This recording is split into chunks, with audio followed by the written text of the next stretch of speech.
ये खबर पारुल यूनिवर्सिटी द्वारा प्रस्तुत की गई है।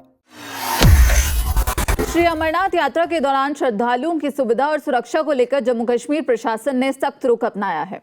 शुक्रवार को बालटाल बेस कैंप पहुंचे उपराज्यपाल मनोज सिन्हा ने साफ शब्दों में कहा कि बाबा बर्फानी के भक्तों की सुविधा सर्वोच्च प्राथमिकता है और यात्रा के हर चरण को पूरी तरह सुरक्षित, सुगम और बाधा रहित बनाया जाए। उन्होंने फर्जी पंजीकरण और श्रद्धालुओं से अधिक वसूली करने वालों के खिलाफ बिना किसी अपवाद के तत्काल कानूनी कार्रवाई के निर्देश दिए हैं। बेस कैंप, अस्पताल, ऑन द स्पॉट पंजीकरण केंद्र, पेयजल और अन्य सुविधाओं का निरीक्षण करने के बाद उपराज्यपाल ने अधिकारियों के साथ समीक्षा बैठक की और यहां पर उन्होंने कहा कि श्राइन बोर्ड, प्रशासन, पुलिस, सेना और सभी विभागों के बीच बेहतर तालमेल ही यात्रा को सफलता बना सकता है।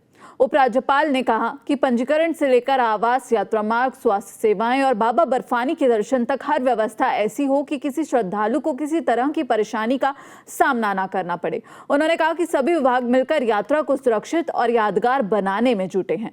मनोज सिन्हा ने कहा कि श्री अमरनाथ यात्रा केवल आस्था का पर्व नहीं है, बल्कि जम्मू कश्मीर की अर्थव्यवस्था को भी नई मजबूती दे रही है।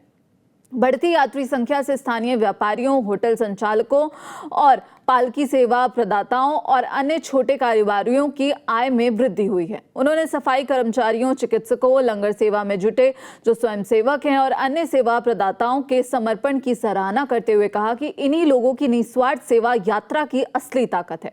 उपराज्यपाल ने यात्रा मार्ग की स्वच्छता व्यवस्था का व्यापक ऑडिट कराने के निर्देश दिए हैं। साथ ही 24 घंटे निर्बाध पेयजल उपलब्ध कराने और यात्रा मार्ग पर लगाए गए आरओ वाटर पॉइंट्स की संख्या बढ़ाने की समीक्षा भी की। अधिकारियों ने बताया कि श्रद्धालुओं की शिकायतों के त्वरित समाधान के लिए प्रभावी फीडबैक सिस्टम लागू किया गया है। बालटाल और चंदनबाड़ी में स्थापित 100 बेड वाले अस्पताल पूरी क्षमता के साथ संचालित हो रहे हैं। यहां प्रतिदिन औसतन 1300 से 1400 ओपीडी मरीजों का इलाज किया जा रहा है। ये अस्पताल श्रद्धालुओं के साथ साथ यात्रा ड्यूटी में तैनात कर्मियों को भी स्वास्थ्य सेवाएं उपलब्ध करा रहे हैं। उपराज्यपाल ने कहा कि प्रशासन और श्राइन बोर्ड द्वारा जारी दिशा निर्देशों का पालन करना प्रत्येक श्रद्धालु की जिम्मेदारी है। किसी भी तरह की असुविधा होने पर निकटतम कैंप निदेशक या सुरक्षा कर्मियों से संपर्क करें, तत्काल सहायता उपलब्ध कराई जाएगी। उन्होंने देश भर के श्रद्धालुओं से बाबा बर्फानी के दर्शन के लिए आने का आह्वान करते हुए कहा कि ये यात्रा आध्यात्मिक अनुभूति के साथ आत्मबोध का भी अवसर है।